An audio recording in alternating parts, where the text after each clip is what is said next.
사랑해요. 랭아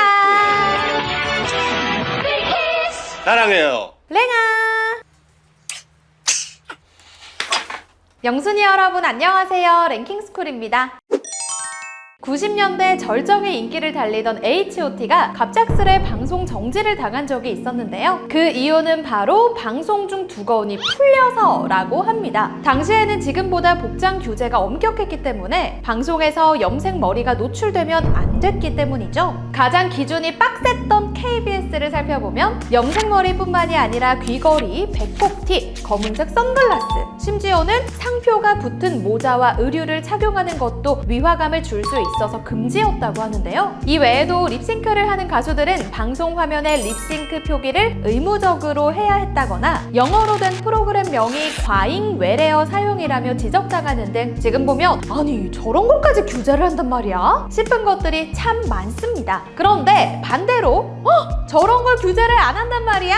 싶은 장면들도 그만큼 많다고 하는데요. 지금에 비하면 안전이나 인권에 대한 의식이 아무래도 떨어지는 것이 사실이다 보니 지금 보면 깜짝 놀랄 장면들도 스스럼 없이 전파를 탈 수 있었다고 하죠. 오늘은 그 시절이어서 가능했던 충격적인 방송 장면 탑 5에 대해서 알아볼게요. 5위, 청바지 입고 북한산 암벽 등반. 90년대 당시 배우 송유나 씨는 출연한 드라마 2개가 나란히 시청률 30%를 넘기면서 대중적인 인기를 모으고 있었죠. KBS의 한 예능에서 그런 톱스타 송유나 씨를 북한산으로 초대했습니다. 그런데 천진난만하게 등장해 산 풍경이 너무 아름답다고 감탄하고 MC와 함께 야호를 외치던 그녀에게 청천벽력 같은 소식이 찾아왔는데요. 바로 까마득한 곰바위까지 혼자 암벽 등반해야 한다는 소식. 자일이 풀어지면 어떡하냐고 울먹이는 송유나 씨에게 제작진은 그냥 떨어지는 거라며 그녀의 등을 떠밀었고 결국 천신만고 끝에 그녀가 곰바위에 도착하고 나서야 방송은 끝이 났는데요. 그런데 이런 위험한 방송은 이게 끝이 아니었습니다. 밭을 갈기도 하고 공포 퀴즈도 하는 등 각종 예능에서 활약하던 핑클은 한 예능을 통해 모교 후배들을 만나는 시간을 갖게 됐는데요. 이때 하게 된 무궁화 꽃이 피었습니다가 문제였습니다. 순례로 나온 것이 바로 소였기 때문. 심지어 그냥 소도 아니고 850kg의 뿔받기, 뒷발차기가 특기인 투우대회 챔피언 소였죠. 평소에는 만져도 괜찮지만 흥분하면 사람에게 덤빌 수 있다는 주인 아저씨의 말은 덤. 거기다 한술 더 떠서 소가 흥분하기 쉬운 빨간색 옷을 입고 맨몸으로 소를 도발하는데 심지어 화가 난 소가 주변을 들이받기 시작해도 다들 꿋꿋하게 웃으면서 미션을 마무리했죠. 안전불감증과 방송국의 갑질은 예나 지금이나 문제되는 사실이지만 지금이었다면 동물학대와 안전 문제로 시청자들이 먼저 나서서 난리가 났을 텐데 저 막무가내 방송들이 도중에 사고 하나 없이 무사히 끝난 것이 천만다행이네요. 4위 헤어지는 거 전국 중계. 예나 지금이나 연예인들의 연애에는 많은 사람들의 이목이 집중되고 있죠. 이런 관심만을 이용해 돈을 버는 언론사들도 존재하는 판국인데요. 그렇다면 이런 언론사들이 등장하기 전에는 연예인들의 사생활 어디서 파헤쳤을까요? 바로 공중파 방송사였습니다. 지금의 아이유급의 인기를 누렸던 강수지 씨는 당시 인기 가수였던 심신 씨와 공개 연애를 하고 있었습니다. 하지만 만남이 있으면 이별도 있는 법. 이 커플에게도 결국 이별은 찾아왔는데요. 방송사는 이 틈을 놓치지 않고 두 사람의 이별을 방송 소재로 다뤘습니다. 하지만 더욱 충격적인 것은 이별의 당사자인 강수지 씨를 방송에 초대해 인터뷰까지 진행했다는 사실인데요. 어떻게 된 겁니까? 너무나 당당하게 헤어진 이유를 묻는가 하면 계속 여기저기서 보게 될 텐데 두 분의 계획은 세워놨습니까? 뜬금없이 앞으로 마주치면 어떻게 할 생각이냐는 계획을 묻기도 했죠. 프로다운 자세로 대답을 마치고 꿋꿋하게 신곡까지 부르던 강수지 씨는 결국 또르르 눈물까지 흘려버리는 안타까운 모습을 보이며 방송은 마무리되었는데요. 이렇게 화제성과 시청률을 위해 연예인의 사생활이 희생된 건 이뿐만이 아니었죠. 한 방송사는 살이 컴플렉스였던 여자 가수를 불러다가 몸무게를 맞추는 예능을 찍어 웃음거리로 만들곤 했습니다. 심지어 옷과 신발을 빼면 40kg이라는 말까지 해서 결국 눈물을 터뜨리게까지 했죠. 지금이라면 SNS와 커뮤니티 등을 활용해 항의라도 할 수 있었을 텐데 그 장면을 그저 지켜만 봐야 했을 팬들의 마음이 어땠을지 안타깝네요.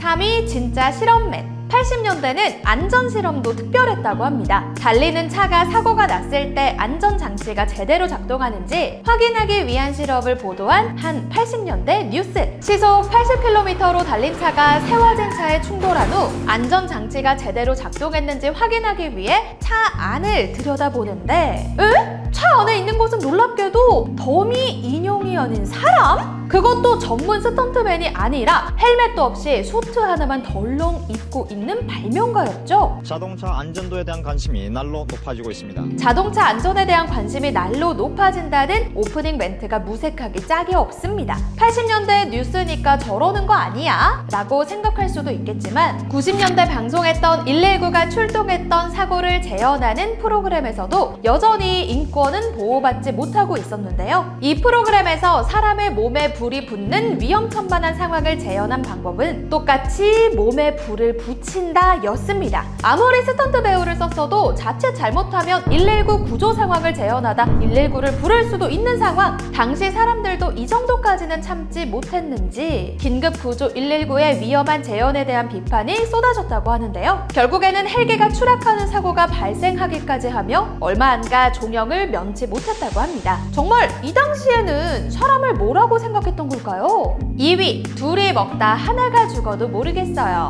딱히 출연진의 안전을 위협할 생각은 없었지만 제작진의 무지로 인해 출연자들을 위험하게 만든 경우도 있었죠. 야외에서 야무지게 삼겹살을 구워 먹고 있는 출연진들. 그런데 이들이 고기를 굽고 있는 불판이 처음 보는 불판인데? 이 불판의 정체는 지붕 슬레이트. 그리고 너무나 황당하게도 이 슬레이트는 1급 발암 물질인 성면으로 만들어진 것이었습니다. 시멘트와 성면을 압착해서 얇게 만들어진 이 성면 플레이트는 가루가 바람에 날려서 폐포에 흡입되면 자칫 폐암까지 유발할 수 있는 아주 위험한 물건이죠. 하지만 이 위험성은 2009년이 되어서야 국내에 알려지기 시작했기 때문에 방송 장면처럼 슬레이트에 삼겹살을 구워 먹는 것이 대중적이라 아무도 이에 대해 딴지를 걸지 않았던 것입니다. 1급 발암물질 위에 고기를 구워 먹고 있는 자신의 모습을 볼 때마다 이 출연자들은 얼마나 몸에 소름이 돋을까요?